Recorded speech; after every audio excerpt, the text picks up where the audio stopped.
What's up guys and welcome back to the channel. I'm Andy, the Middle-Aged Gamer, and this is a comparison video between the VFC Gen2 and Gen3 GBBR. Okay, now before we jump into this awesome video, two things I want to say. The first one is everything you see in this video is airsoft related. There are no real firearms used or shot in this video at all. These are all pure airsoft. It was all filmed in a safe and secure location at my own private range.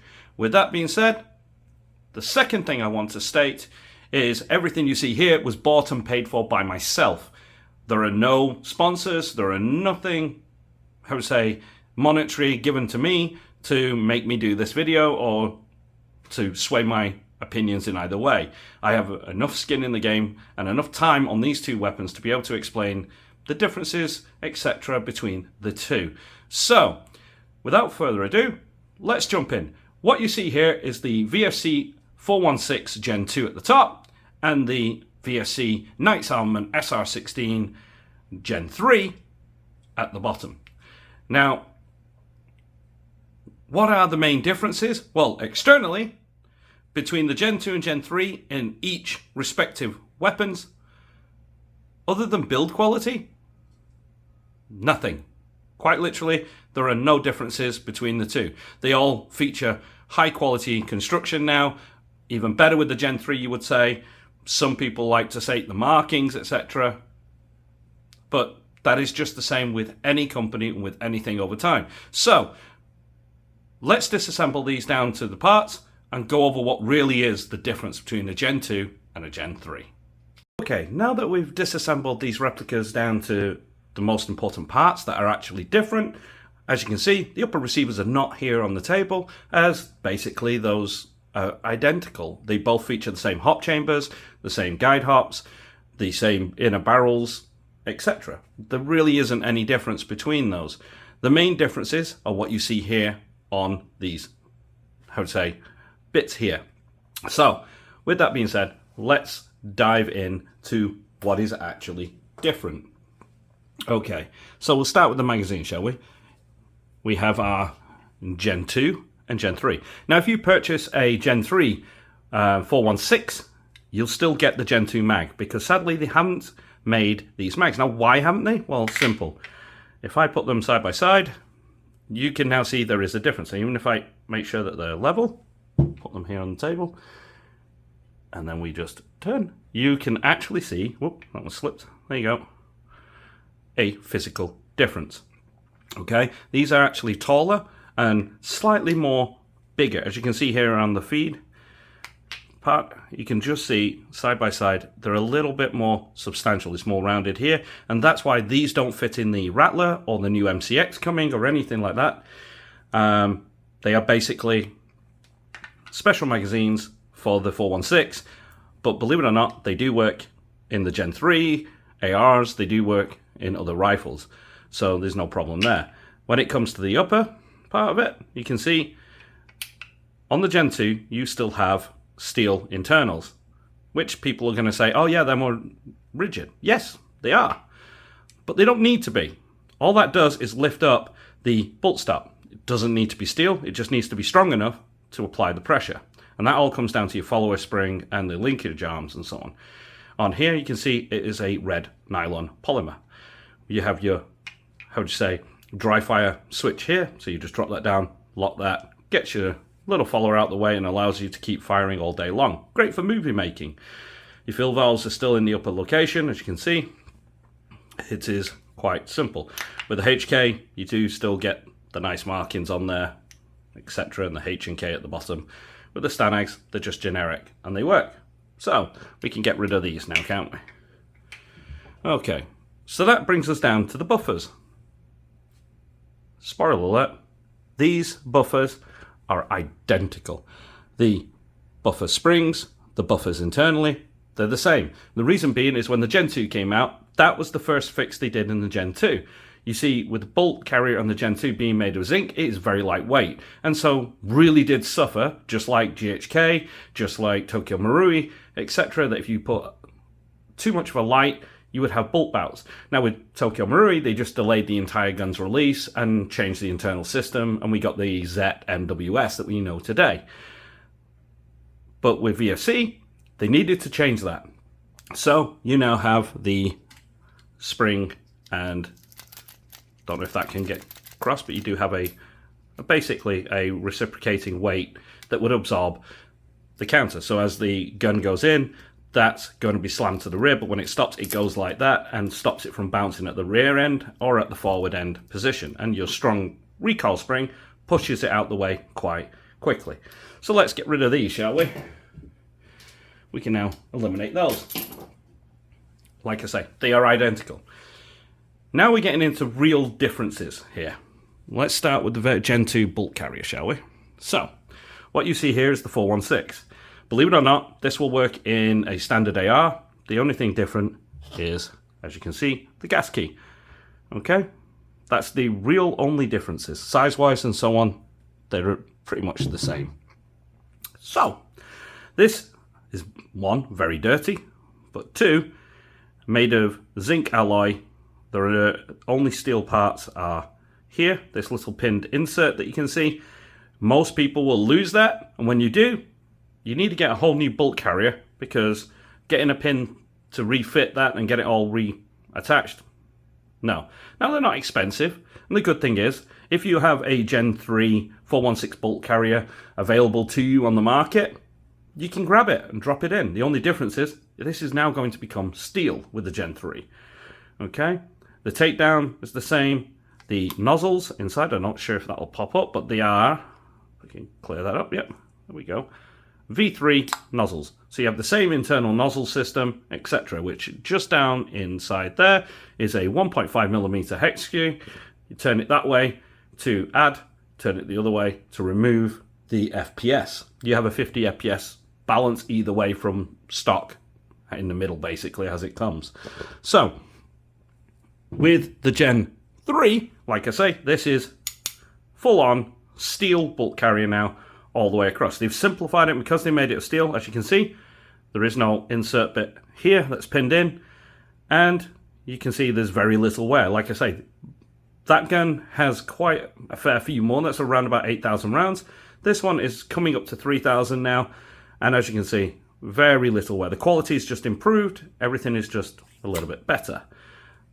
But like I say, the main difference is also, because you've gone to steel, is the weight. This is twice the weight of the zinc, give or take.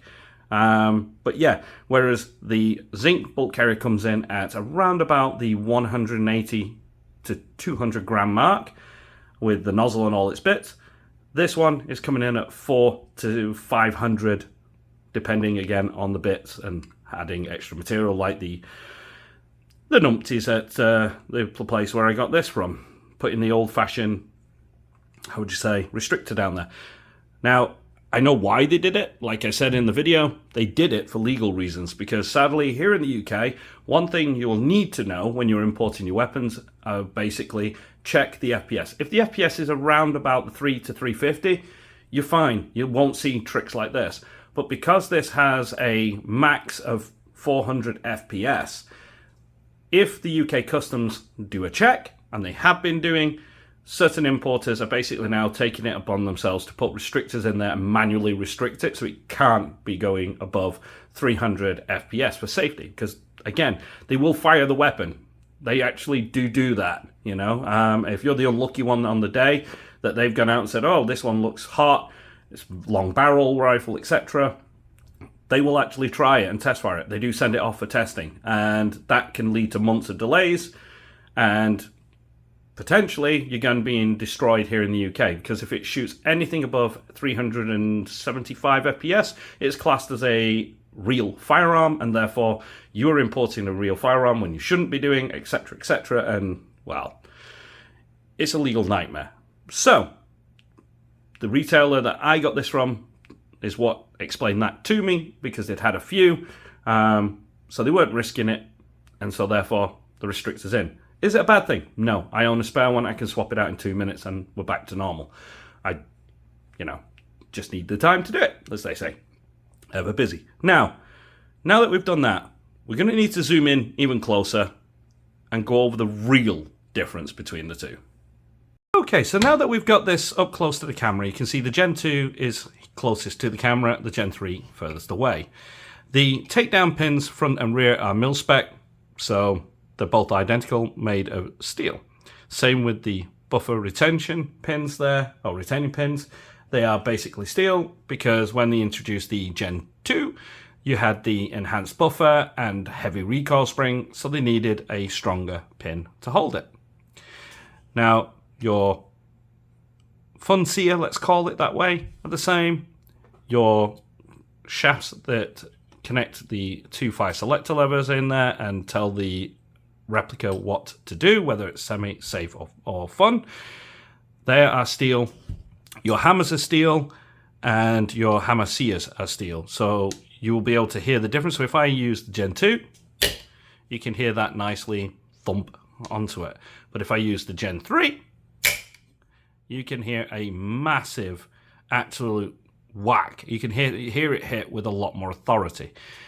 Now, like I say, these sears are steel, but it's what the sears sit in that are different between the Gen 2 and Gen 3. The Gen 2 is a aluminum, and the Gen 3 is full steel. So you get an aluminum trigger blade and a steel trigger blade, basically, out of that.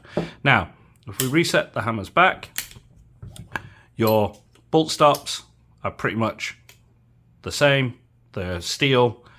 Your whole connection unit, the pins, everything is steel between the two. The main difference, believe it or not, is the firing pin. So if I just drop the Gen 3 out of the way for a second.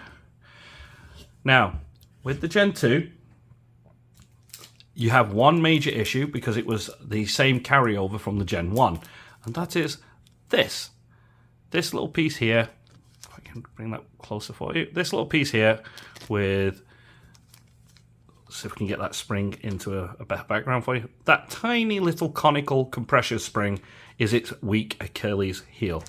Now, what do I mean by that? Well, quite simple.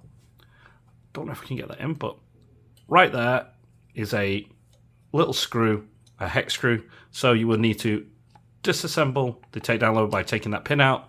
Then this will lift off.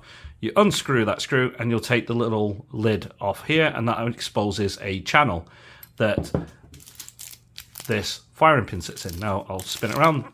As you can see, there's the actual product code. You got the QR code there if you want to use it, and locate what that actually is yourself, just to prove a point. That part alone will cost you about £40 to import at the high end, 30 to 35 at the low end to get it here in the UK for that one little piece. And like I say, you just pop the pin, take this off, unscrew it, take that out, and drop in your new assembly. And away you go.